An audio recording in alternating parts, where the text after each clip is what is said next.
Bom dia a todos. Estamos aqui agora ao vivo, nessa webinar maravilhosa, onde vamos debater o direito administrativo e, para mim, é uma grande satisfação estar aqui com a professora Marinela, representando o nosso país, é uma referência no Brasil. A Soraya, que está representando aqui Timor-Leste, está agora fazendo um mestrado em Lisboa, está nos acompanhando de Lisboa, mas é uma representante, uma advogada atuante em Timor-Leste, ela e o esposo, que são sócios, e a professora Isadora França, que é uma referência aqui no Distrito Federal no direito administrativo, né? Tive a oportunidade de acompanhar uma palestra dela na Associação Comercial do Distrito Federal, onde ela falou ali sobre a segurança jurídica, sobre os procedimentos do processo administrativo. Então, é uma grande satisfação, principalmente, ter 3 mulheres fantásticas do direito administrativo e de países, né, diferentes, debatendo e a gente plantando essa semente que a gente vai deixar aí, esse legado, debatendo o direito administrativo nos países de língua portuguesa, e com certeza a gente não sabe quais os frutos, né, até onde isso irá ser alcançado, porque realmente o debate jurídico e a busca do aperfeiçoamento da legislação, isso é o que nos move, todos nós aqui, professores. Então, eu fico muito feliz de estar aqui presidindo essa mesa, em nome do escritório. O escritório vem se tornando uma referência nesses debates, até pela atuação que tem em Portugal. Atualmente também estou presidindo a Liga Internacional de Negócios e Exportação, que é um ecossistema de empresários Brasil-Portugal. Então, é uma grata satisfação estar aqui e queria deixar aqui também claramente aqui a minha admiração pela professora Fernanda Marinella, que é uma referência para todos os professores que já ministraram direito administrativo, e eu tive longos anos da minha vida como professor de direito administrativo, coordenador de curso, coordenador de núcleo, então é uma satisfação muito grande. Vou apresentar aqui a nossa professora Isadora, que é quem vai conduzir a mediação, mas antes também não posso deixar de agradecer a Zurich, empresa de marketing, que está cuidando aqui dessa transmissão, que está nos auxiliando, em nome da Luciana e do Rafael Baldon, que nos auxiliam sempre nessas atividades. Professora Isadora França é advogada, mestre em Direito pela Universidade de Brasília, professora da Universidade Católica de Brasília e sócia do contencioso do escritório Fenelon Barreto e Rost. E, além disso, é uma grande amiga e uma grande advogada do direito administrativo, com atuação aí cotidiana nos tribunais de contas e uma vasta experiência. Então, professora Isadora, sem mais delongas, te passo a mediação da mesa e desejo um ótimo trabalho e um ótimo debate a todos. Bom dia, Baima. Bom dia, professora Fernanda, doutora Soraya e a todos vocês que estão nos acompanhando nesse webinar de hoje. A nossa ideia aqui é que eu saúdo o doutor Baima, doutor Felipe Baima, de promover esses debates e de ter me convidado para fazer essa mediação, que é muito importante essa troca de experiências. Eu acredito que é muito salutar para nós do direito, que somos eternos estudantes, apesar de sermos professores. Nós somos eternos estudantes, então esse intercâmbio cultural aí de ideias, ele é sempre bastante relevante. Sem mais delongas, eu gostaria de apresentar as nossas palestrantes, né, as nossas debatedoras do dia. Como representando aqui o Brasil, nós temos a professora Fernanda Marinella, ela que é advogada, professora de Direito Administrativo, escritora de diversas obras jurídicas. Atualmente ela está exercendo o cargo de Procuradora-Geral da Infra-SA, e a professora Fernanda também é presidente do INJUR, que é o Instituto Cultural para a Difusão do Conhecimento Jurídico. Representando o Timor-Leste, nós temos a doutora Soraya Marques, que é sócia e advogada responsável pelo direito público e contencioso da JLA, Advocacia, lá em Timor-Leste. Presidente do Núcleo de Timor-Leste do IBDFAN e mestranda em Direito Administrativo na Universidade Católica em Lisboa. Agradeço mais uma vez a presença de vocês, como o próprio Baima disse na abertura do nosso webinar. É muito importante, eu fico muito feliz que nós tenhamos aqui 3 mulheres debatendo esse tema muito importante, principalmente porque, às vezes, nós encontramos uma certa dificuldade de encontrar, nós temos uma certa dificuldade de encontrar escritoras mulheres, nós temos uma dificuldade de encontrar advogadas referência nessa área. Então, eu fico muito feliz de poder trazer esse e mediar esse nosso webinar. Então, nós queremos fazer aqui algo bastante dinâmico, tá? Você que está aí nos acompanhando, pode ficar à vontade para colocar algum comentário, eventualmente. Eu vou puxando aqui, enquanto mediadora, vou puxando e vou levando essas questões para a doutora Fernanda e para a doutora Soraya, tá? E eu preparei aqui algumas perguntas para a gente ir fazendo um debate. Eventualmente, eu passo a palavra para a doutora Fernanda, depois para a doutora Soraya. Então, nós vamos falar aqui, em termos gerais, sobre o direito administrativo, fazendo um comparativo entre os dois países.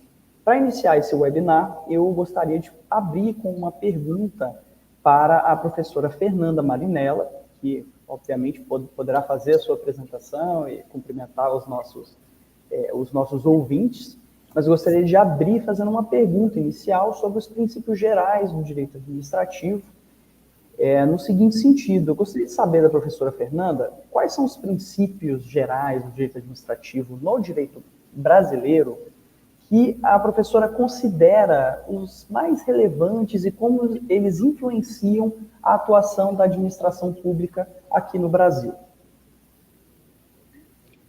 Bom, em primeiro lugar, gostaria de cumprimentar a todos, cumprimentar a doutor Baiman, agradecer pelo carinho, né, pelas palavras aí tão atenciosas, né, comigo. Então, muito obrigada pela sua atenção.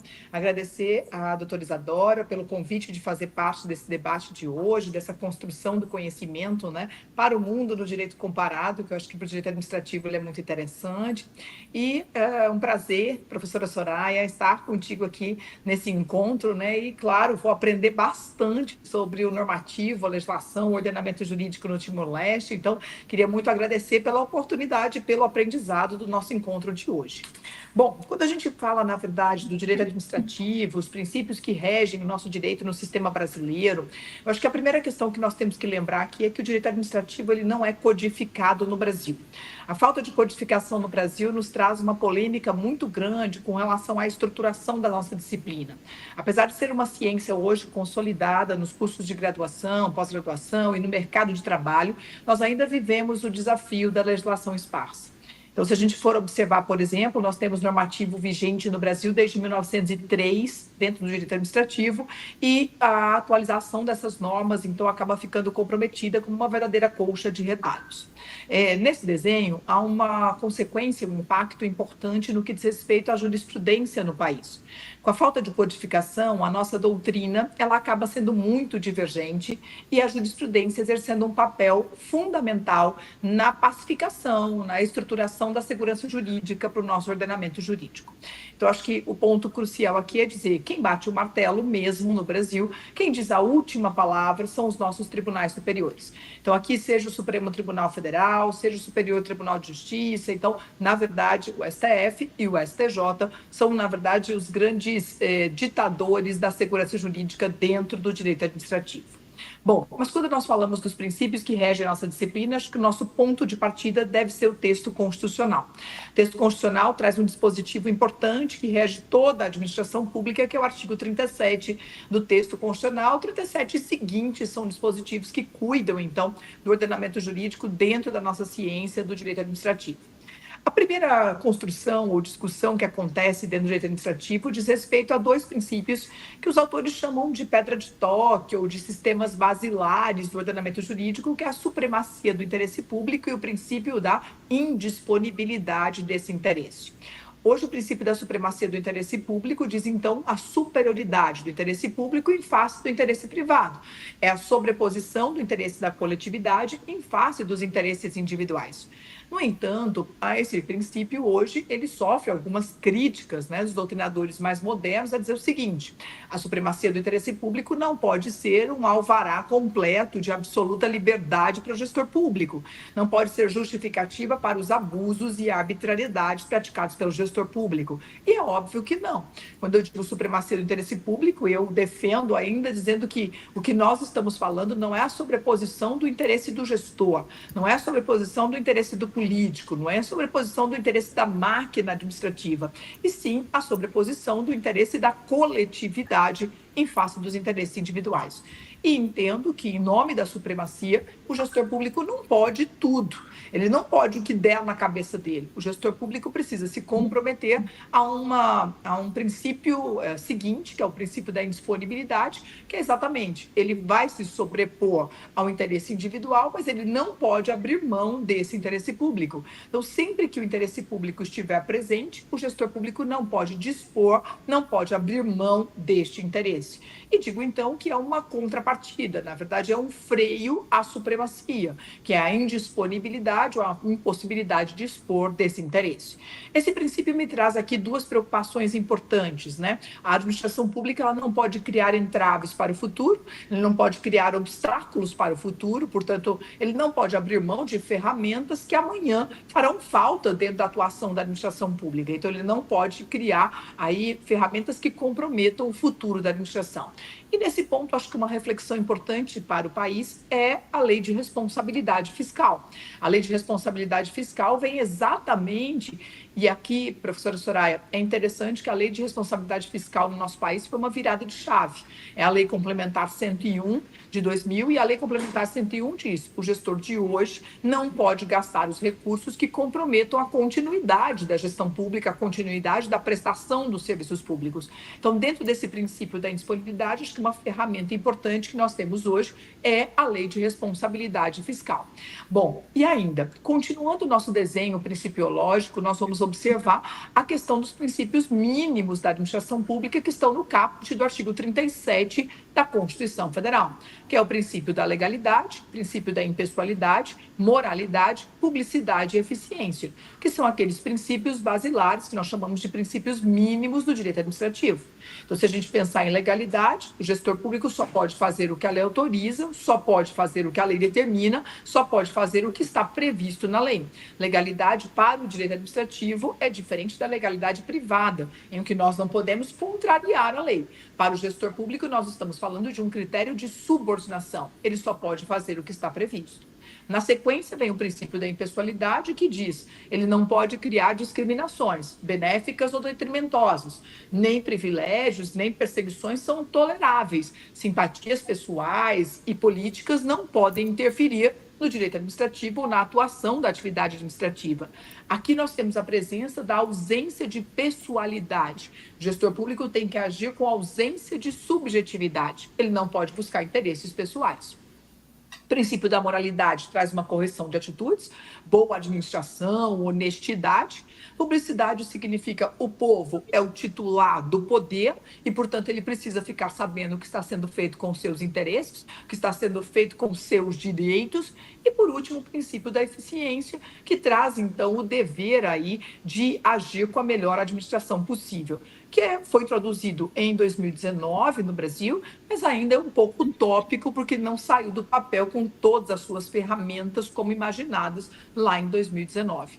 Eu acho que com esse desenho a gente fala dos princípios mínimos que regem, então, o nosso direito administrativo. Claro que não são os únicos, né? A gente tem aí a igualdade, a isonomia, temos que pensar em autotutela, temos que pensar em especialidade, então diversos outros princípios, mas penso que nessa lista mínima a gente desenha um pouquinho do modelo constitucional do direito administrativo.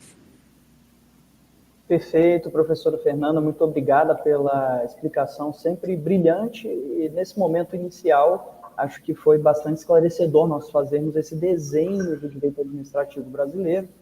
E aproveitando essa sua colocação, a sua resposta, eu gostaria de passar a palavra para a doutora Soraya Marques, que poderá também se apresentar, fazer as suas considerações, e logo em seguida eu peço para que ela evolua no debate com a seguinte pergunta. Eu queria saber, doutora Soraya, quais são os princípios gerais do direito administrativo timorense, principalmente considerando o contexto histórico e jurídico do país. Timor-Leste é um país bem mais recente, que teve sua independência bem mais recente, né? Acho que dia 20 e poucos agora, né, de maio, vai completar 22 anos, né, da independência de Timor-Leste. Então, é um país muito jovem, que teve uma história, um contexto político muito diferenciado do Brasil em termos de história, né? Os dois passaram por colonização portuguesa. Posteriormente, Timor-Leste teve uma uma invasão, né, uma nova colonização da Indonésia, mas eu gostaria de saber em que medida isso teria influenciado a construção do direito administrativo timorense e qual que é a sua visão sobre isso. A doutora está com a palavra. Obrigada. Em primeiro lugar, boa tarde a todos. Agradeço imenso o convite. É sempre ótimo discutir temas tão interessantes, sobretudo, e também desafiantes, sobretudo no contexto timorense, com pessoas tão experientes. Cumprimento o presidente da mesa, a moderadora e oradora, ambas professoras. Eu não sou professora, estou só a aprender ainda. E aqui ainda no seguimento do que dizia a Isadora. Bom, efetivamente, Timor-Leste é um país bastante recente, restaurou a independência, primeiramente a independência surge logo após a colonização portuguesa, dá-se a invasão indonésia e, entretanto, só consegue restaurar a independência em 2002. E o que é que temos aqui? Um passado histórico que se reflete aqui um bocadinho numa panóplia de sistemas jurídicos que se foram sobrepondo, inclusivamente entre o referendo de 99 e a aprovação da Constituição e restauração da independência em 2022, vigorou um sistema das Nações Unidas, em que havia verdadeiramente um poder legislativo, criaram-se imensos regulamentos nas mais diversas áreas com caráter transitório, alguns inclusivamente não estão expressamente revogados, o que causa aqui, principalmente na integração de lacunas, mais uma dificuldade para o aplicador do direito. O direito administrativo, assim lá do senso, não foge, não é imune a esta realidade, muito pelo contrário. Inclusivamente a Constituição, e agora aqui a título de curiosidade, estabelece o direito anterior, no sentido em que continuam a ser aplicáveis todas aquelas leis e regulamentos vigentes à data da restauração da independência, sempre que não seja contrário à Constituição. O que significa que, neste processo de construção do Estado, não é? Sobretudo legislativo, em alguns casos implica ainda, aos dias de hoje, a aplicação da legislação indonésia. Portanto, fica já aqui patente esta dificuldade de articulação de sistemas. Tal como no Brasil, e aqui indo já diretamente à questão, não existe propriamente uma codificação, existe o direito administrativo constitucional, e depois existe como temos alguma dificuldade de doutrina e jurisprudência, sobretudo no acesso a acórdãos dos tribunais, e temos, assim, o procedimento administrativo como, eu diria, o diploma mais importante no âmbito do direito administrativo. Indo assim já diretamente à Constituição da República Democrática de Timor-Leste, há uma certa recepção de outras ordens jurídicas, não é? Nomeadamente a tradição aqui portuguesa. Encontramos muitas semelhanças estruturais ao nível do catálogo dos direitos fundamentais, alguns princípios, sim, jurídico-administrativos, mas um bocadinho mais de âmbito mais limitado e até mais simplificado. Na verdade, aqui o direito administrativo relaciona-se totalmente com o direito constitucional, porquanto é no artigo 137 da Constituição que se definem os princípios, as linhas orientadoras que depois da organização administrativa, do próprio, os direitos dos administrados, a intervenção jurisdicional, e, portanto, encontramos logo neste artigo incorporados princípios jurídico-administrativos. Desde logo, apesar de não ser evidente, claro que o princípio da legalidade é aquele que não está, sendo o Timor-Leste um Estado de direito democrático, naturalmente que toda a atividade da administração, seja do ponto de vista organizatório como do ponto de vista depois procedimental, se encontra subordinada à Constituição e à lei, apesar de não se conseguir assim extrair geneticamente do próprio artigo 137. O procedimento administrativo também não vem definir, não vem instituir este princípio. Ele vem sim num diploma muito mais posterior, mas em termos sobretudo organizatórios, num diploma que se dedica sobretudo à organização da administração direta e indireta, mas vem dizer também, claro, que sujeita-se à Constituição e à lei, deve prosseguir as necessidades da coletividade. E isto passa-me logo para o artigo 1º daquele artigo 137 que vos referia, que inscreve, assim, geneticamente na própria definição, o princípio da prossecução do interesse público. em tudo muito semelhante ao que a professora veio falando, em tudo muito semelhante ao sistema brasileiro, claro, com a salvaguarda, o interesse público sim, mas sempre com a salvaguarda dos direitos e garantias dos administrados. Neste artigo também encontramos o princípio da desburocratização, logo no número 2, que exige que a administração pública se organize no sentido de se aproximar do cidadão, de facilitar, de criar métodos que sejam mais céleres, mais ágeis e, portanto, logo à partida, como veem nestes 2 princípios, vê-se que está aqui um pendor muito mais organizatório. Depois, existe aqui também, logo a par da desburocratização, a participação dos interessados na gestão efetiva dos serviços públicos.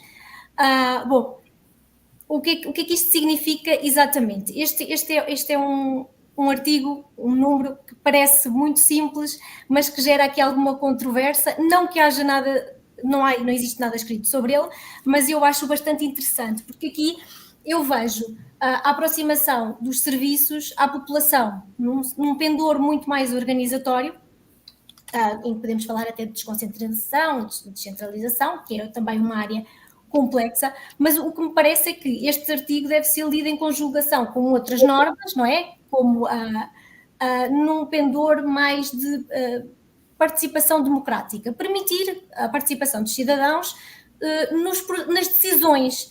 Eu não vejo aqui uma participação direta na formação das decisões em procedimentos administrativos, não consigo identificar, vejo mais do ponto de vista organizatório, à semelhança do que existe em Portugal. Em Portugal menciona-se expressamente a participação do cidadão na formação da decisão de um procedimento, portanto, na formação no poder da administração de exprimir a sua vontade através de um ato unilateral, individual e concreto.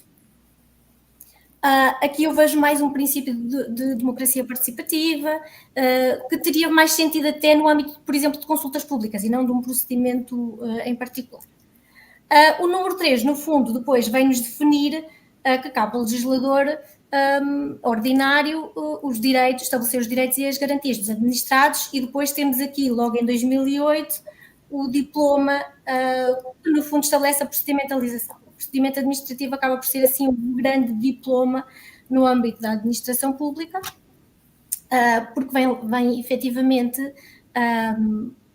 definindo o procedimento, não é? Como sendo uma sucessão ordenada de formalidades que tendem a uma decisão que é unilateral da administração, vem definir alguns princípios também, desde logo a igualdade, mas aqui muito no sentido de reafirmar o que já vem na Constituição, até como a professora Fernanda também vinha explicando, a proporcionalidade, aliás, como expressão até do Estado de Direito Democrático, no sentido em que as medidas dos poderes públicos não podem exceder estritamente necessário para a realização do interesse público e sempre salvaguardando os direitos e as garantias daqui dos administrados, num sentido de adequação, necessidade, razoabilidade. Portanto, aqui também não vejo que seja muito diferente o princípio no ordenamento brasileiro. Tem um princípio muito interessante, que é o princípio da utilização das línguas oficiais. Apesar de nós não termos muito acesso à jurisprudência, há 2 decisões recentes em processos distintos, em que os atos tinham sido emitidos em língua inglesa. E os tribunais entenderam que a violação deste princípio tinha como combinação legal a nulidade. Portanto, aqui há apesar de não ser uma norma jurídica, de ser um princípio, eu tive a oportunidade até de ler um autor brasileiro que toca aqui um bocadinho nesta questão dos princípios com alguma densidade normativa, que é Humberto Ávila, certamente conhecem, e o Tribunal vem entender assim mesmo, apesar de ser um princípio, tem uma densidade de norma, portanto a violação, a combinação legal para tal violação será sempre a nulidade. Depois, claro, a imparcialidade, ainda que não existam depois garantias de imparcialidade, não é? O que aliás até aproveitava a própria administração, não só para as garantias dos administrados, mas também para efeitos de transparência da própria administração. Menciona-se a imparcialidade, mas depois não há normas que concretizem isto. A boa-fé, claro, a administração aberta vem definido já pelo legislador ordinário que é possível pedir informações, consultar procedimentos, neste caso, até extrair certidões, e, portanto, este princípio da administração aberta, o que significa é, no fundo, isto mesmo, é haver aqui uma certa colaboração no acesso à informação, e o princípio da decisão. Este princípio também é um princípio muito interessante. Enfim, os órgãos têm o dever de se pronunciar sobre todos os assuntos para os quais sejam chamados a pronunciar-se. Efetivamente, depois não há um mecanismo nem que condena a administração à prática de atos, e no silêncio temos sempre de fazer aqui um esforço interpretativo para perceber quando é que forma indeferimento tácito, quando é que se pode reagir, quando é que não se pode reagir. As garantias procedimentais também parece que tenho ideia que não sejam muito distintas das brasileiras, mas este tema também dava aqui direito a um webinar específico, porque é muito interessante. Por fim, só para referir aqui, há um princípio de gratuitidade e depois também o de acesso à justiça, mas o acesso à justiça, no fundo, é a tutela jurisdicional efetiva que vem já consagrada na Constituição. Perfeito, doutora Soraya. Você poderia só repetir o número do decreto? É o Decreto-Lei 8? O Decreto-Lei do Procedimento Administrativo é de 2008. De 2008, tá. Exatamente, de 2008. Então, ele regula, no âmbito geral, como são os processos administrativos em Timor-Leste. O procedimento administrativo, sim. E logo na parte geral vem a indicação um bocadinho, tenta-se completar aqui um bocadinho, extrair o que se extrai já da Constituição e depois concretizar aqui um pouco alguns princípios que pareceram para o legislador importantes, ainda que alguns depois, em termos de concretização, gerem algumas dúvidas. Perfeito. Muito interessante, doutora Soraya. Conforme a sua fala, eu imagino que a professora Fernanda também tenha ficado ali tentando fazer algumas associações com o nosso direito brasileiro. Eu imagino que esse decreto de 2008, ele seja o equivalente aqui no Brasil, que seria a nossa Lei Geral de Processo Administrativo, que seria a Lei 9784 de 99. Imagino que seja essa, se a gente pudesse fazer um paralelo, que ele também... essa legislação, ela vem colocando, ela vem reforçando os princípios constitucionais, estabelecendo um rol mínimo, né, básico de direitos, que já estavam previstos na Constituição, mas que acreditamos ser importante, sempre salutar eles estarem positivados. Antes da gente retomar as nossas considerações e evoluir mais um pouco nesses temas tão interessantes, eu gostaria de passar a palavra para o Dr. Baima para eventuais considerações ou perguntas sobre esses temas que nós estamos tratando agora aqui no nosso webinar. Isadora, eu queria, na verdade, era saudar o pessoal que está aqui participando do chat. Já temos várias participações de pessoas assistindo, mas eu queria saudar quem está fazendo comentário aqui, a doutora Cristina Alves, que é uma grande advogada na área do direito médico, principalmente na área do direito administrativo, né, do processo ético profissional, no âmbito do CRM, do CFM. Então, eu queria saudá-la. E também tem o Joaquim Santos, que entrou aqui. Queria saudar os dois e deixar todos os participantes à vontade para que queiram comentar ou que queiram também fazer perguntas às nossas palestrantes. Perfeito, Bairro. Muito obrigado. Agradeço a doutora Cristina, o doutor Joaquim, que estão aqui acompanhando, comentando, e convido você que está aí nos assistindo, pode ficar à vontade para participar também, colocando os comentários. Nós estamos aqui de olho no chat, eventualmente podemos trazer perguntas para as nossas debatedoras. Então, fiquem muito à vontade para que nós possamos contribuir com esse debate tão relevante para o direito administrativo. Então, evoluindo um pouco no nosso debate, na nossa conversa aqui, eu gostaria de fazer algumas perguntas para a professora Fernanda Marinella, relacionadas, aproveitando o gancho que a doutora Soraya comentou desse decreto de Timor-Leste de 2008, eu gostaria que a doutora Fernanda comentasse um pouco sobre a Lei de Processo Administrativo, a Lei Geral de Processo Administrativo aqui no Brasil, a Lei 9784 de 99, e fizesse alguns apontamentos sobre essa legislação e, eventualmente, colocando alguns exemplos práticos da sua brilhante advocacia, nessa carreira brilhante que a professora tem. Certamente terá muitos exemplos, muitas considerações interessantes para trazer aqui para nós no nosso webinar. Então, gostaria de devolver a palavra para a professora Fernanda Marinella para que faça o seu arrazoado sobre esse assunto.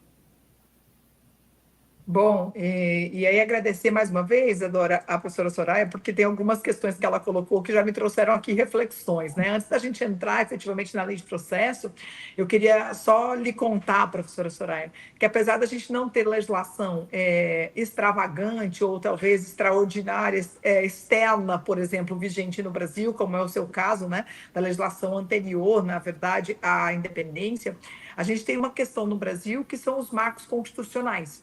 E como o direito administrativo, eu disse no começo, ele não tem codificação, a gente tem um instituto brasileiro, que é o da recepção, que é mais ou menos como o seu aí, pelo que eu entendi da sua explicação, que é, se a norma ela é anterior ao novo texto constitucional e inferior, mas compatível com ele, ela se torna recepcionada pelo novo ordenamento jurídico. Então, o direito administrativo, que tem normativos muito antigos ainda vigentes, eles passam exatamente por essa situação. Se a norma é anterior à Constituição e é inferior a ela, e é materialmente compatível com ela, ela é recepcionada. Mas, sem dúvida alguma, gera sempre discussão. Isso acaba tendo sempre uma polêmica de debate, né? O quanto, de fato, está compatível ou não e o quanto foi ou não recepcionada. Então, essa dor a gente também sofre, eu queria só lhe contar isso. Também é importante colocar que o Brasil também trata um pouco dessa desburocratização, né, no que diz respeito a esse acesso do cidadão à tomada de decisão. Mas eu tenho que te contar também que, apesar desses instrumentos já serem antigos no Brasil, eles ainda são pouco utilizados pela sociedade brasileira. Então, tanto a consulta pública quanto a participação popular, seja lá na lei de diretrizes orçamentárias, seja a participação via consulta pública nos processos de infraestrutura, as questões ambientais, a participação popular ainda é muito reduzida. E acho que falta um pouco de consciência do cidadão sobre a importância ou o papel dessa participação. Então, acho que ainda o instrumento que nós usamos um pouco mais e que tem um pouco mais eficácia é a ação popular, que eu acho que, de fato, essa já está bem consolidada no Brasil. Acho que a gente tem aí uma boa utilização na justiça brasileira. Mas, para a democracia participativa, ainda falta um bocado de caminhada. Então, nós também estamos aí sofrendo de sua dor. Não tem nada muito diferente aqui no Brasil quanto a isso. No que tange ao processo, e aí ao acesso, né, aos julgados dos nossos tribunais, eu acho que essa sua reflexão de que ainda falta essa oportunidade de acesso ao que o tribunal está decidindo, né, o acesso aos acórdãos do tribunal. Hoje a gente tem umas ferramentas importantes aqui nos nossos tribunais superiores, que são os recursos repetitivos e as repercussões gerais. Os recursos repetitivos e as repercussões gerais são aqueles assuntos repetidos que chegam no Tribunal Superior ou no Supremo Tribunal Federal e geram um efeito vinculante para os demais órgãos. Então, é interessante que a gente vai pacificando os posicionamentos a partir desses instrumentos. Claro que eles têm um pouco de resistência e preocupação, porque eu tenho que ter um posicionamento cristalizado e consolidado, né? Aqui é a nossa briga da súmula vinculante, né? A súmula vinculante, ela vincula todos os órgãos, do judiciário e da administração pública. Ela deveria ser o ponto final da matéria, mas a gente tem no direito administrativo súmula vinculante que sofreu interpretação, né? Então, se não é o ponto final, se precisa ser interpretado, não deveria ser súmula vinculante. Mas é um instrumento que traz aí essa padronização, essa consolidação do posicionamento jurisprudencial. Agora, essa mesma disponibilidade, eu digo organização ou estruturação dos nossos tribunais, que disponibilizam o acesso aos julgados, não acontece nas cortes administrativas. Então, se você for, por exemplo, ao Tribunal de Contas aqui, que é o TCU, né, o Tribunal de Contas, que é o órgão de controle das contas da União, o acesso a esses acórdãos já não é tão simples, já não é tão fácil. Então, ainda é desafiador para as cortes administrativas esse acesso à jurisprudência no ordenamento jurídico brasileiro. Agora, quanto ao processo, a lei de processo administrativo, que é a nossa lei 9784 de 99, assim como lá no Timor-Leste, nós temos uma ampliação dos princípios que estão no texto constitucional. A gente tem a reprodução daqueles princípios mínimos, mas a ampliação de princípios que são particulares do processo administrativo. O que nós temos uma particularidade? A Lei Geral de Processos no Brasil, ela é uma lei para o âmbito federal enquanto norma geral, mas é importante lembrar que os estados e municípios também podem ter a sua própria lei de processo. Então, se você perguntar assim, o Brasil inteiro segue a mesma regra de processo? Não. E aí a nossa colega que atua em processo administrativo ético, que está aqui conosco no chat, vai saber que dor é essa, né? Porque, na verdade, o processo ético, ele tem aí também uma legislação legislação própria, um ordenamento próprio, que também vai depender de uma capacitação específica do profissional. Então, além da lei geral federal, nós temos a lei dos estados, e a nossa lei geral diz assim, olha, para processos específicos, nós vamos aplicar a lei específica. O que significa dizer, no processo administrativo tributário no Brasil, nós vamos aplicar o Código Tributário. No processo administrativo de trânsito, nós vamos aplicar o Código de Trânsito. No processo administrativo disciplinar, nós vamos aplicar a lei dos servidores. Então, para cada processo administrativo, eu tenho uma lei específica tratando do assunto. Então, a Lei 9784, ela é uma norma geral para o silêncio da norma específica.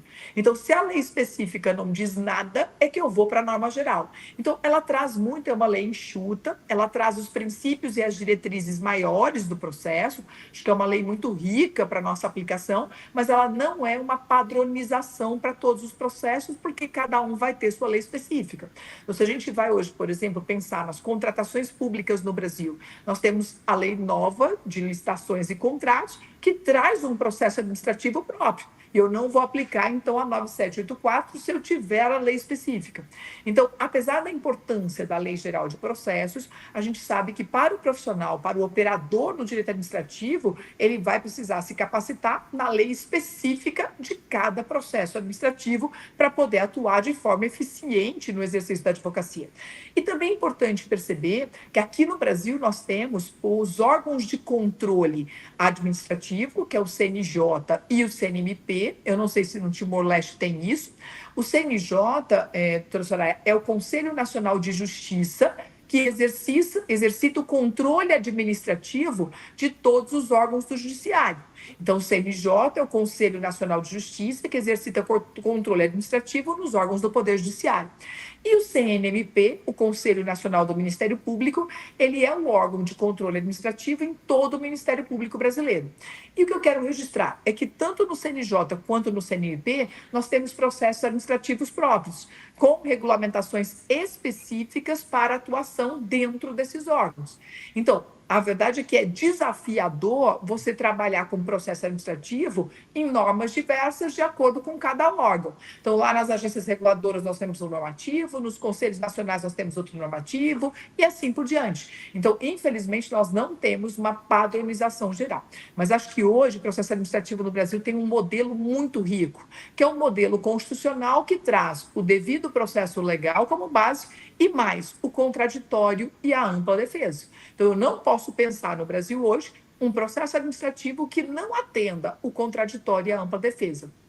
E eu estou falando de um contraditório e ampla defesa que não significa citar a parte, dizer tome ciência do processo ou dar a ela simplesmente um prazo para se defender. Não é só isso.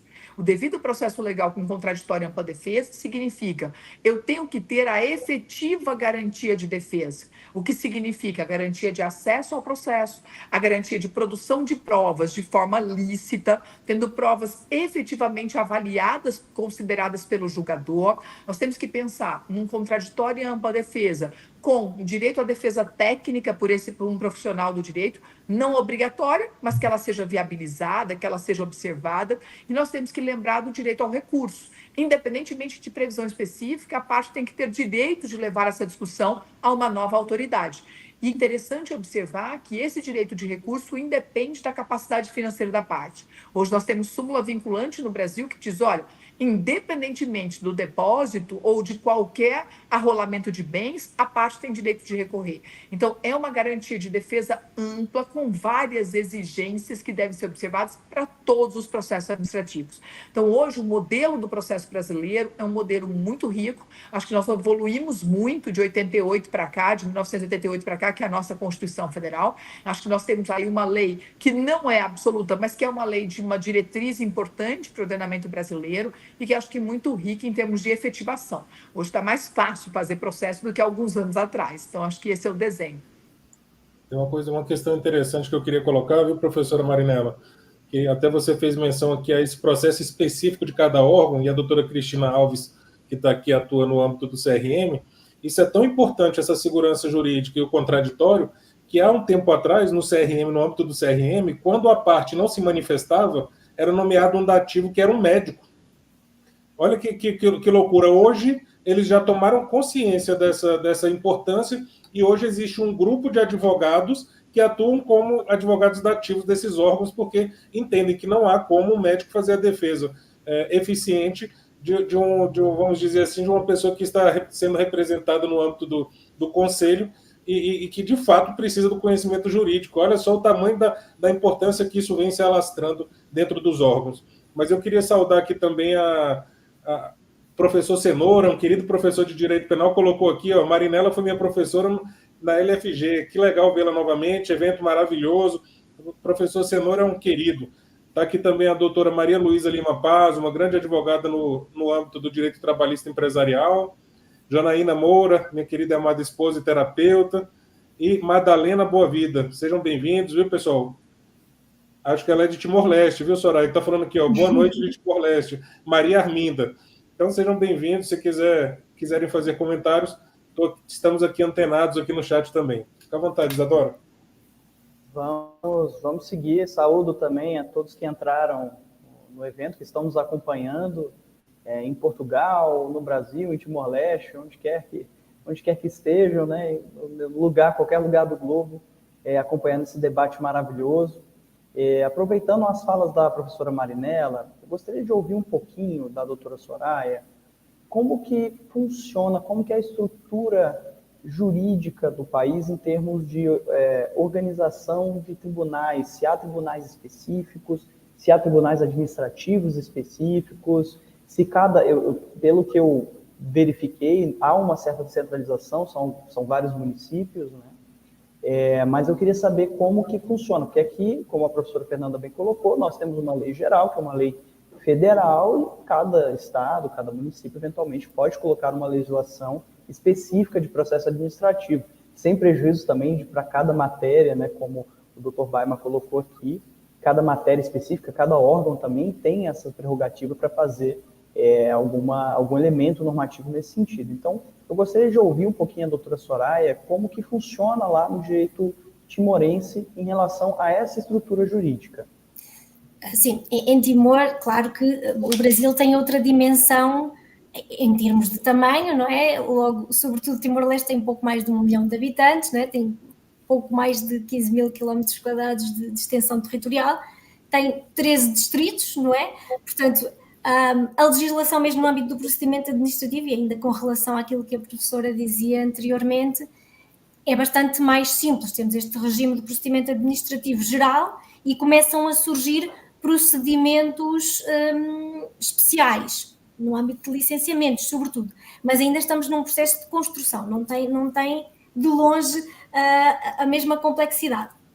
E ainda com relação, só queria fazer aqui uma anotação, ainda com relação a um comentário que vem no seguimento do que a professora também falava, da questão da jurisprudência, e com relação também, que responda um bocadinho à sua pergunta, que é, as matérias jurídico-administrativas ainda são pouco significativas dentro dos tribunais.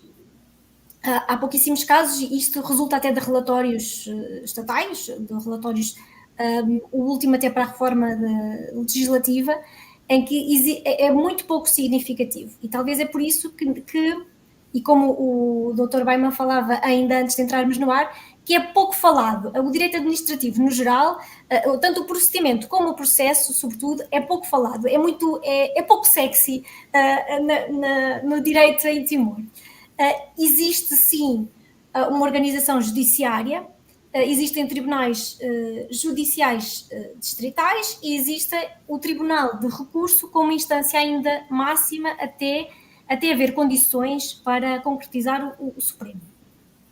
Efetivamente, a Constituição, falamos aqui no Tribunal Supremo Administrativo, Fiscal e de Contas, que abarca todas estas matérias, tanto as relações jurídico-administrativas como depois a secção da Câmara de Contas, mas o que é certo é que não existe contencioso, por assim dizer, não existe legislação específica de contencioso administrativo, nem tribunais especializados. O que é aqui uma barreira. Eu sou aqui ainda um bocadinho a favor. Eu acho que o Brasil não tem também a questão da jurisdição administrativa, mas eu sou bastante favorável. Resulta até, inclusivamente, de relatórios que a própria magistratura entende que ainda não tem condições para resolver as questões jurídico-administrativas. Os próprios magistrados judiciais entendem que há uma dificuldade acrescida e que é necessário mais investimento na própria formação. No fundo, cai tudo nos tribunais comuns e agora já começa a haver uma certa especialização, mas que decorre do próprio funcionamento do tribunal e se calhar de medidas que o Conselho Superior da Magistratura implementa, não que resulte propriamente da lei, em que se tenta separar pelo menos o que é civil do penal. Mas, naturalmente, todas as questões administrativas vão recair na especialidade do civil. Ora, as matérias são particularmente complexas face ao civil e são muito, muito, muito distintas. O que a dificuldade para nós, enquanto advogados, também vem um pouco de não, para além de ser pouco significativo, não encontramos particulares que sintam esta necessidade de se debater nos tribunais contra o poderoso Estado, não é? Em sentido lato, a poderosa administração, mas por outro também, nos poucos casos que existem, não temos acesso ao entendimento dos tribunais. E como vínhamos falando até dos princípios jurídico-administrativos, achava muito interessante perceber o que é que entendem os tribunais, como é que aplicam a proporcionalidade, por exemplo, como é que aplicam o princípio da decisão, por exemplo, e em consonância ainda com o que dizia a professora, que não estamos assim tão longe na aplicação do direito, mas vou dar um exemplo breve. Quando me referi aqui ao direito anterior, no caso de contencioso de impugnação de atos junto dos tribunais, a legislação timorense, apesar de remeter sempre para a legislação de contencioso administrativo, ela não existe e, portanto, façam um ato administrativo que se pretenda ser impugnado em tribunal, não existindo prazo, é impossível a Constituição nos responder a esta questão. Para preencher a lacuna, nós temos que aplicar o direito indonésio, aplicar, no fundo, o processo junto dos tribunais administrativos, que era vigente à data da restauração da independência em 2002, portanto é uma lei que provavelmente já foi alterada inúmeras vezes, que inclusivamente se encontra na língua própria, que é o Bahasa Indonésio, mas temos para preencher lacunas, e até em consonância com o direito anterior que vem previsto na Constituição, aplicamos os 90 dias que vêm, claro, previstos nessa legislação indonésia. Daí, no início, falarmos desta questão da aplicação da lei.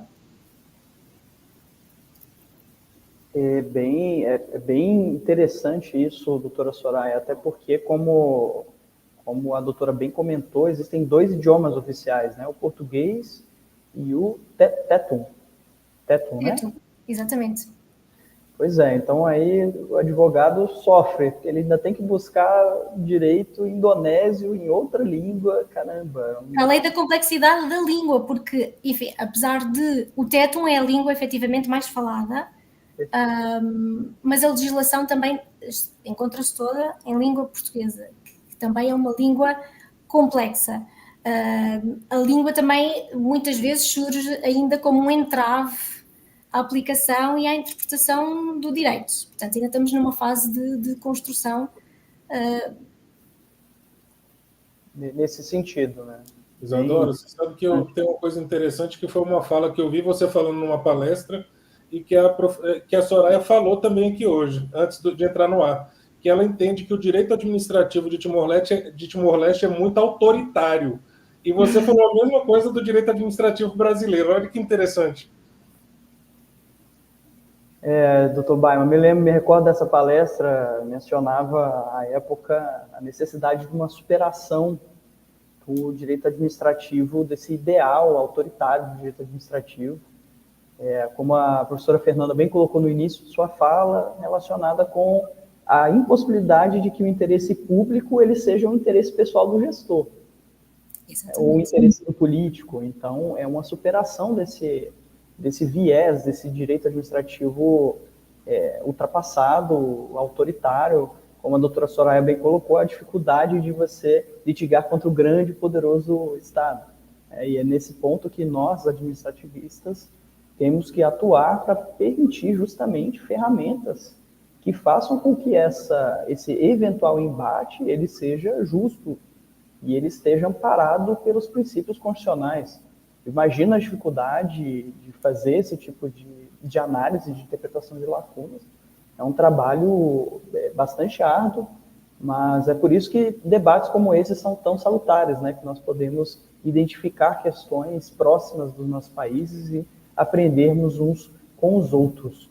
Eu queria passar a palavra para a doutora Fernanda, para que ela eventualmente faça alguma complementação à fala da doutora Soraya, antes de partirmos para mais um bloco de perguntas e encaminharmos aí para a nossa finalização. Só antes, perdão, doutora Fernanda, antes da gente comentar isso, a Nurima Ribeiro, ela comentou aqui que importante, imagino que ela esteja de Timor também, esteja nos vendo em Timor-Leste. Ela colocou aqui que é importante dizer também que o Tetum tem uma estrutura diferente da língua portuguesa.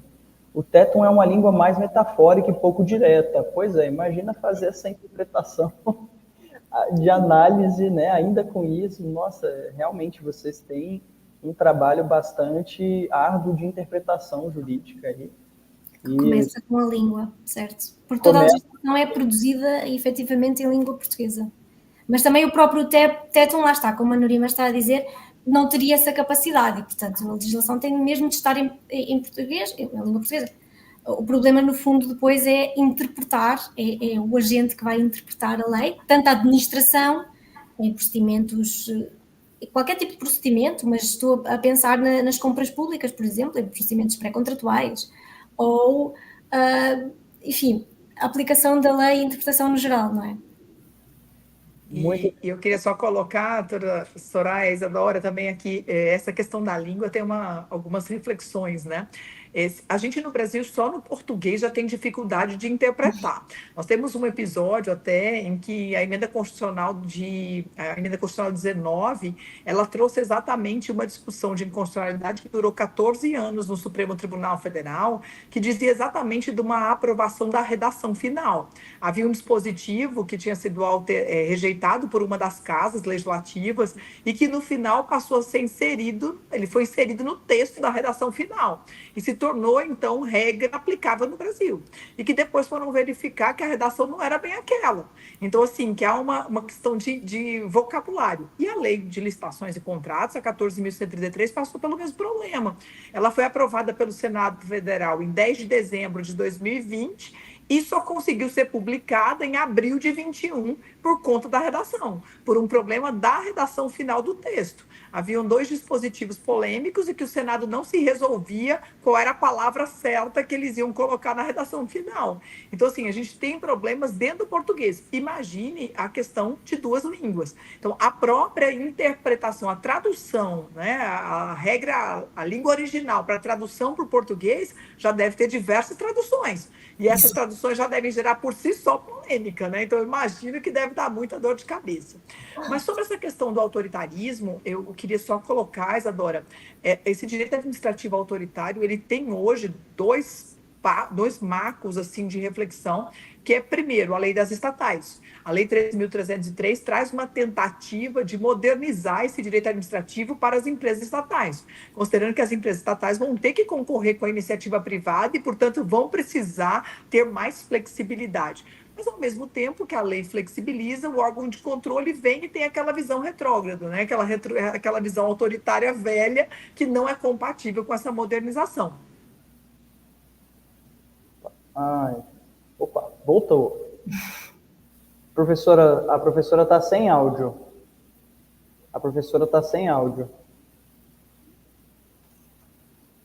Sem áudio. Professora Marinela, não estamos te escutando. Vou aproveitar ali enquanto ela arruma o áudio, viu, Isadora? Só para saudar aqui, a Nurima falou que está falando de Dili, Timor-Leste, e também está aqui a doutora Jennifer Moretti, que é uma advogada do ramo imobiliário, né, empresarial, que também está aqui com a gente, falando que está gostando bastante do nosso evento. Será que a professora Marinela conseguiu voltar ao áudio? Você vai entrar de novo? Então, eu queria saudar aqui a Jennifer, que atua bastante com isso. Mas, Isadora, enquanto a professora Marinela volta, será que seria interessante verificar se lá em Timor-Leste existe algo parecido com o Tribunal de Contas? Perfeito, doutor Baima. Essa já era mais uma consideração. Eu gostaria de perguntar para a doutora Soraya, aproveitando as falas da professora Fernanda Marinella, que logo mais estará novamente conosco, teve um pequeno problema de conexão. Eu gostaria de perguntar para a doutora Soraya a respeito dessa estrutura, porque nós aqui no Brasil, como a doutora Fernanda bem colocou, nós temos um Tribunal de Contas. Tá? Nós temos um Tribunal de Contas da União e nós temos também tribunais de contas nos estados, tá certo? E esse tribunal é um órgão responsável por fazer o controle, tá? Um controle externo da aplicação dos recursos. Eu acredito que, como você já tinha adiantado, hoje isso fica em cargo do Tribunal de Recursos em Timor-Leste. Mas eu gostaria de saber, entrando especificamente nesses processos, já que nós estamos falando de processos de controle, de contratação pública, como se dá o processo de contratação pública aí no estado de Timor-Leste? No Estado Democrático de Timor-Leste. Vamos primeiro à contratação pública para depois referir o Tribunal de Contas?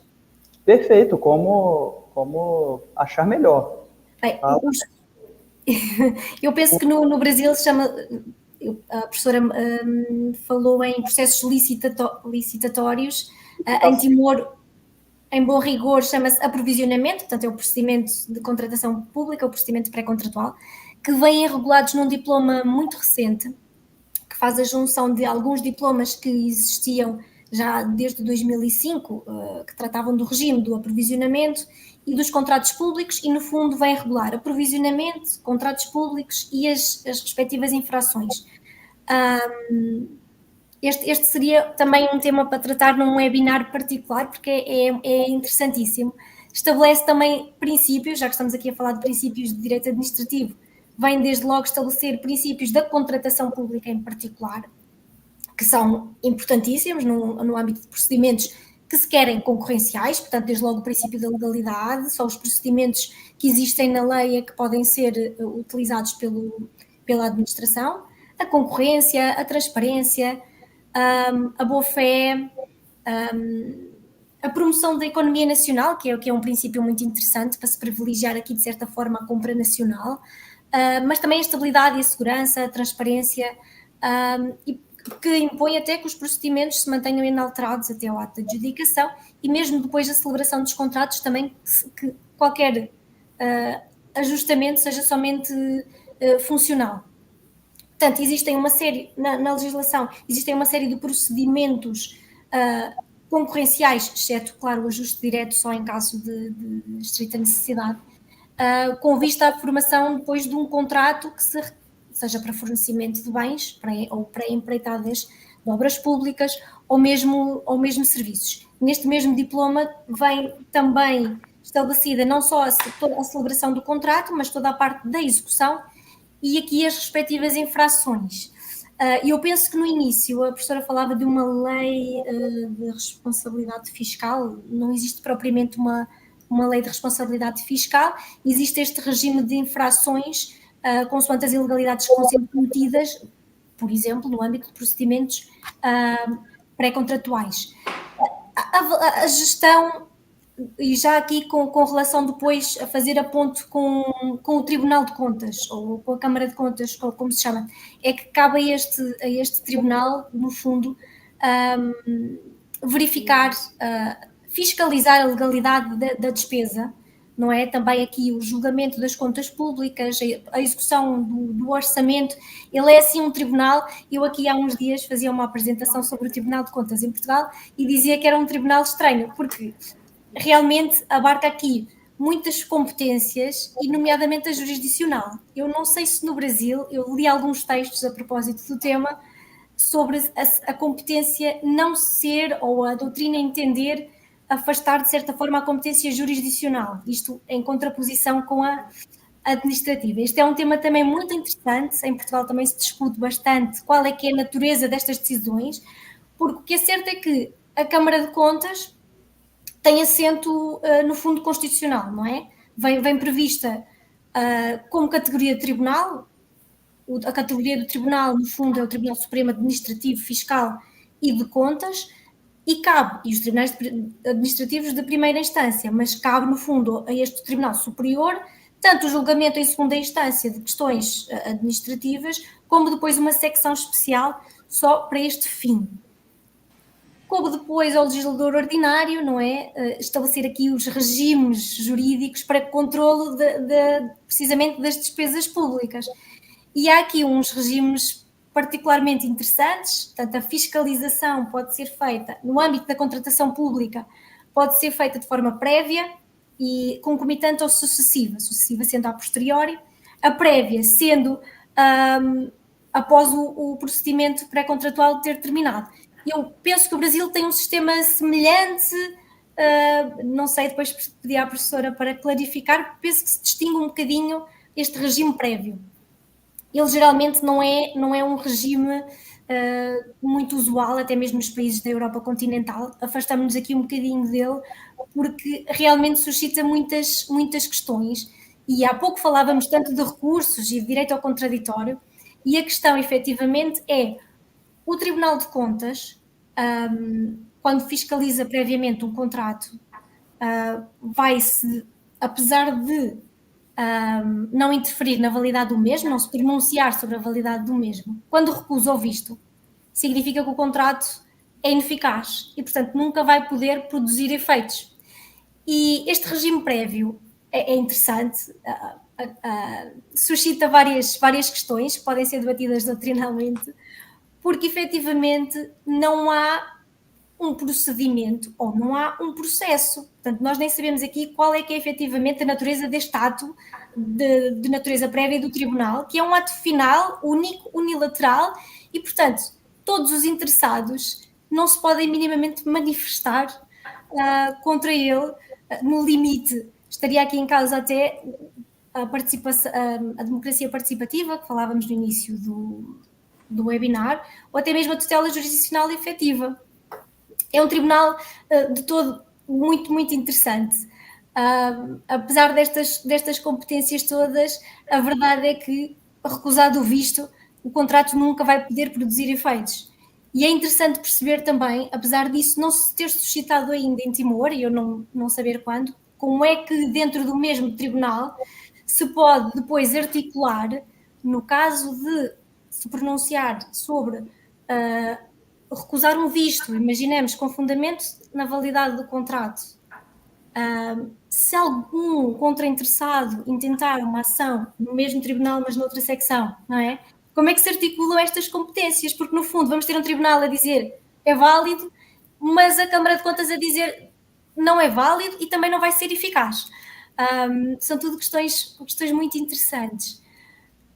Para além deste regime ser interessante, estabelecem-se, não como a lei da responsabilidade que a professora falava antes, mas penso com os mesmos princípios, a responsabilidade por atos ilegais praticados tanto durante o procedimento como na gestão de contratos públicos, uma responsabilidade que pode ser reintegratória ou sancionatória.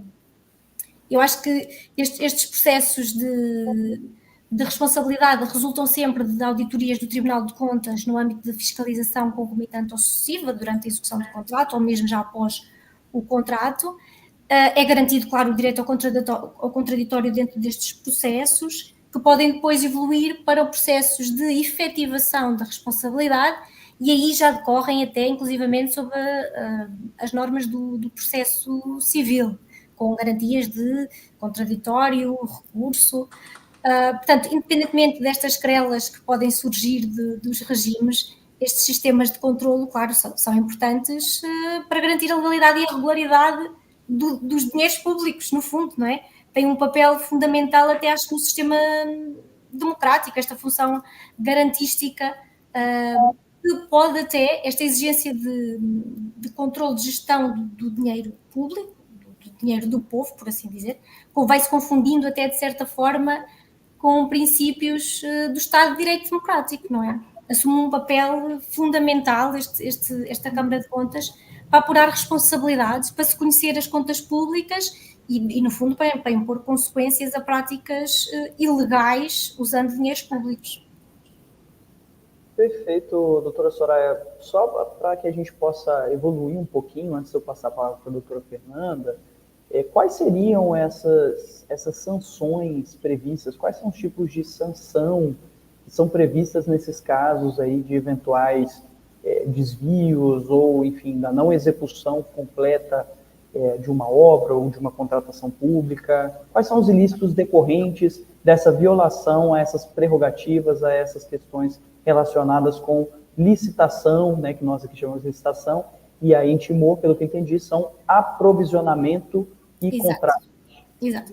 Portanto, esta responsabilidade, quando apurada, pode ser reintegratória, no sentido em que vai depender do valor do contrato, do valor da ilegalidade cometida. Vou dar dois exemplos distintos.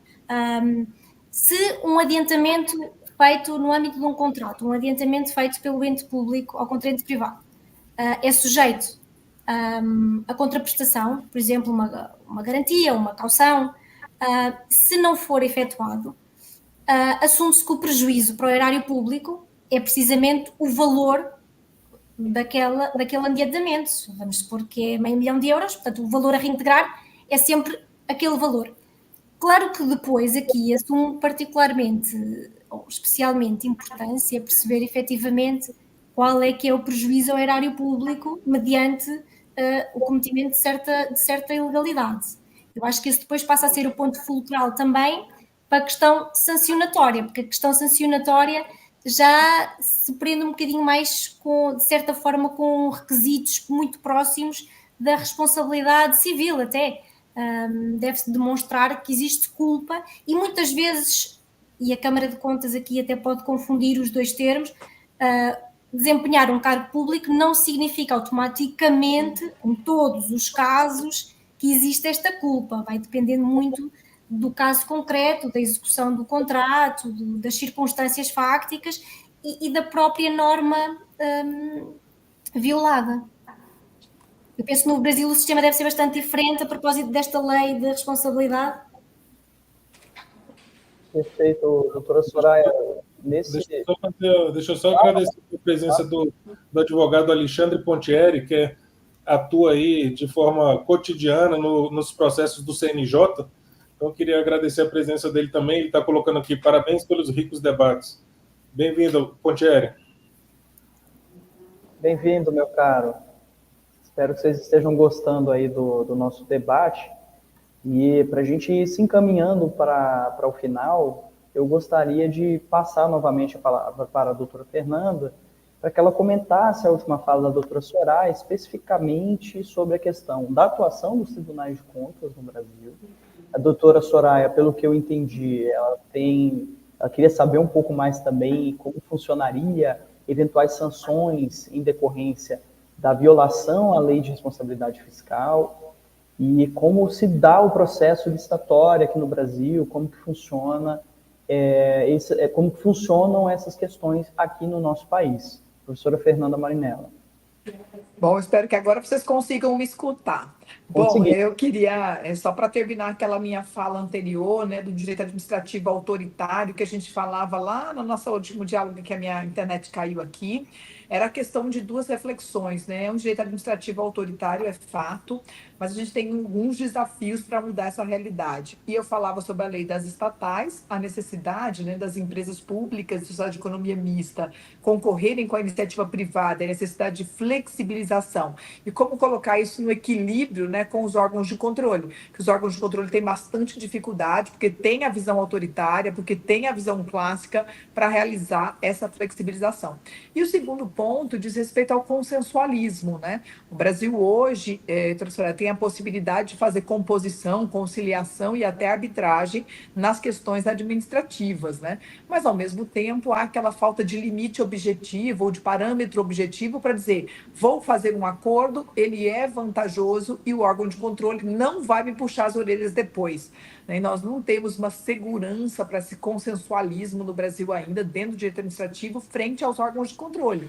Então, acho que esse autoritarismo ainda está presente aí para travar esse consenso, essa conciliação aí dentro da gestão pública. E o ponto do órgão do Tribunal de Contas no Brasil, o Tribunal de Contas no Brasil ele tem natureza, atuação não jurisdicional, é órgão de controle administrativo e não tem um papel jurisdicional. No Brasil, as decisões do Tribunal de Contas, professora, elas produzem a chamada coisa julgada administrativa, o que não significa uma verdadeira coisa julgada. Significa dizer, olha, dentro daquele órgão eu não posso fazer mais nada. Não significa dizer que eu não posso ir para o Poder Judiciário. Então, eu tenho a possibilidade de levar ao Poder Judiciário aquilo que vale a chamada jurisdição única, em que a última palavra no direito brasileiro, quem dá é o Poder Judiciário. Quem bate o martelo, quem faz a chamada verdadeira coisa julgada, é, portanto, a decisão judicial. Então, se naquele exemplo que a senhora colocou, né, eu tenho lá uma insatisfação com a decisão feita pelo órgão de controle, pelo Tribunal de Contas, eu posso levar a discussão ao Poder Judiciário e ter uma decisão em sentido contrário, validando ou invalidando o meu contrato, e essa será, então, a decisão definitiva, essa é a última palavra da discussão. Uma outra questão que vale refletir é que no Brasil vale a chamada independência das instâncias, o que significa dizer eu posso ter decisões diferentes em cada um dos processos. Então, eu posso ter uma decisão na via administrativa, diferente na via penal e diferente na via civil. Então, eu tenho aqui a regra no Brasil, é a independência das instâncias, o que significa dizer que essas decisões não se comunicam. Mas quem bate o martelo, quem produz a verdadeira coisa julgada, é, portanto, a decisão jurisdicional. No que diz respeito ao descumprimento das regras, imagine que nós cometemos uma irregularidade durante o processo licitatório ou durante a celebração do contrato, o que a gente tem no Brasil de norma ou de legislação para responsabilizar esse gestor, né? Primeiro, nós vamos pensar quanto à lei de responsabilidade fiscal, que eu citei lá no começo da minha fala, ela é uma lei mais genérica, que fala sobre os limites de gasto. Ela não se preocupa, na verdade, com cada contrato, mas ela se preocupa, por exemplo, com a minha contratação próximo ao período eleitoral, ela se preocupa com gastos que comprometem o teto de despesas com o pessoal, que é aquele excesso, né, de quadro de pessoal. Então, ela tem uma preocupação, não é com o contrato X específico, mas é com os gastos de uma forma geral. Então, é uma gestão responsável do dinheiro público para evitar desperdícios, para evitar abusos, para evitar arbitrariedade. Agora, se dentro de um contrato administrativo, dentro de uma licitação, dentro de uma contratação específica, há uma irregularidade, nós temos na própria lei de licitações brasileiras, que é a norma geral, a lei 14.133, ela trata de punições, de medidas administrativas que vão responsabilizar o gestor e a empresa com relação a essa irregularidade.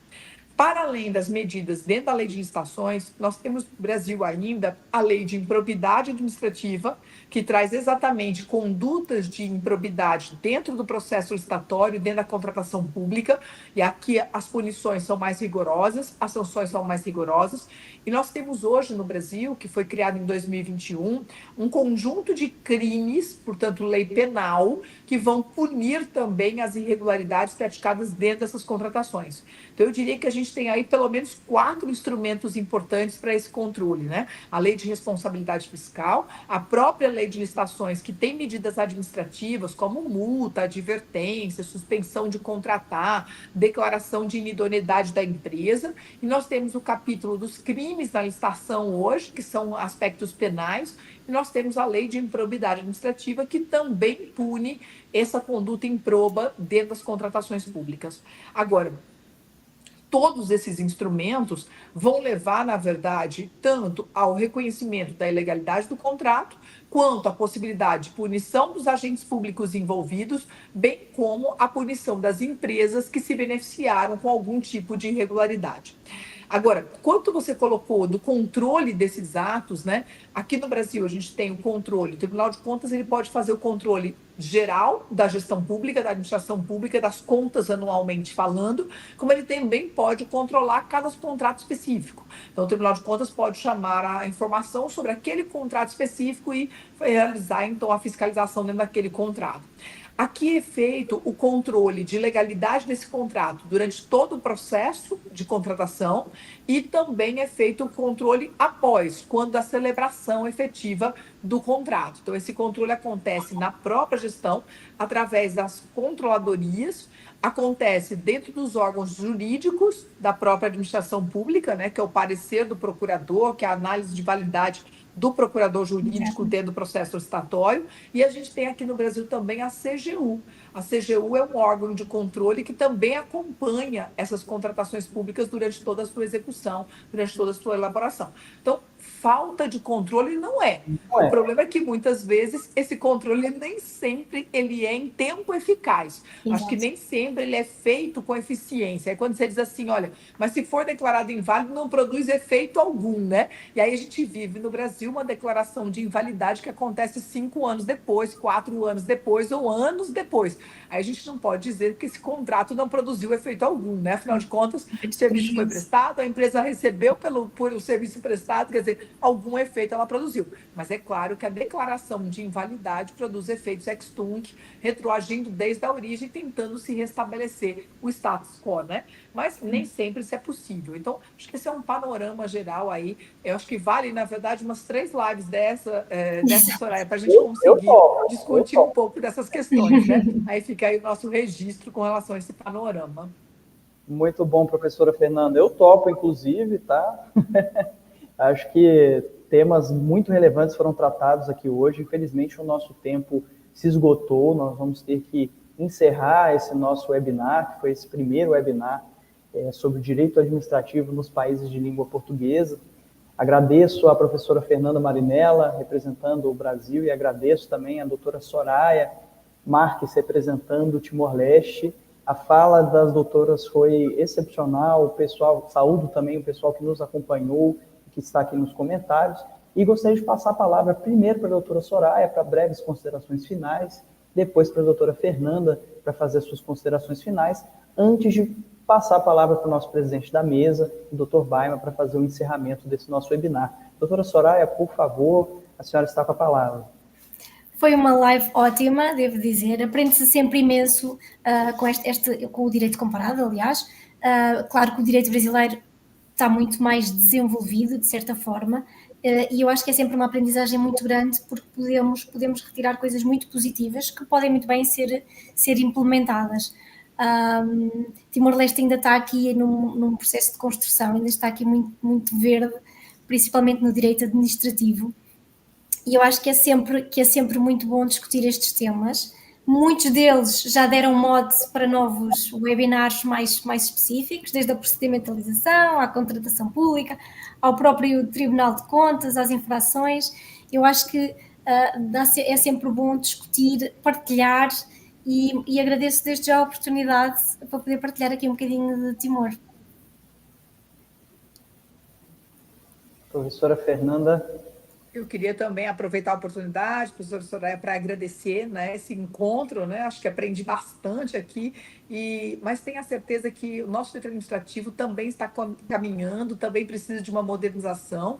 E, professora Soraya, acho que nos últimos 10 anos as mudanças foram substanciais. Eu comecei a ensinar direito administrativo já mais do que isso, e naquela época essa estruturação que a gente tem hoje era impensável. Então, foi uma evolução rápida. Hoje o direito administrativo está bem mais estruturado, mas com certeza ainda depende de uma grande modernização.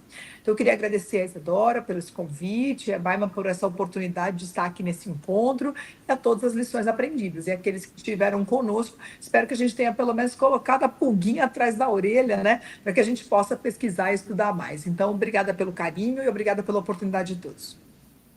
Doutor Baima, por favor, faça as honras do encerramento desse webinar maravilhoso. Bem, eu vou fazer aqui as minhas palavras, o que estão comentando aqui, que foi um evento riquíssimo, né? Então, várias pessoas colocaram no chat, e é isso, acho que é uma semente que a gente planta e vai debatendo o direito comparado. Isso é riquíssimo, e a gente não sabe até quais frutos, né, surgirão desse debate. Então, eu só tenho que agradecer a professora. Eu tenho que fazer essa menção aqui, viu, professora Marinella, que você falou botar uma pulga atrás da orelha, a doutora Cristina Alves colocou aqui, foi um pulgão. E aí eu queria agradecer enormemente a primeira professora Marinella, que é uma referência no nosso país do estudo do direito administrativo, né? Então, com todo carinho, aceitou o nosso convite para debater aqui a nível internacional essas nuances do direito administrativo. Então, fica aqui o meu agradecimento. E a Soraya, que é sempre uma grande parceira aí que compra as nossas ideias, desses debates inovadores, desses debates entre países, queria agradecer enormemente, viu, Soraya? Muito obrigado de coração vocês duas, realmente o debate foi riquíssimo, e agradecer a condução da doutora Isadora, que é uma referência aqui no Distrito Federal, na nossa capital, do direito administrativo, e que vem fazendo aí também levando o conhecimento dessa área tão importante do direito, seja no âmbito acadêmico, ou seja nos tribunais. Queria agradecer enormemente.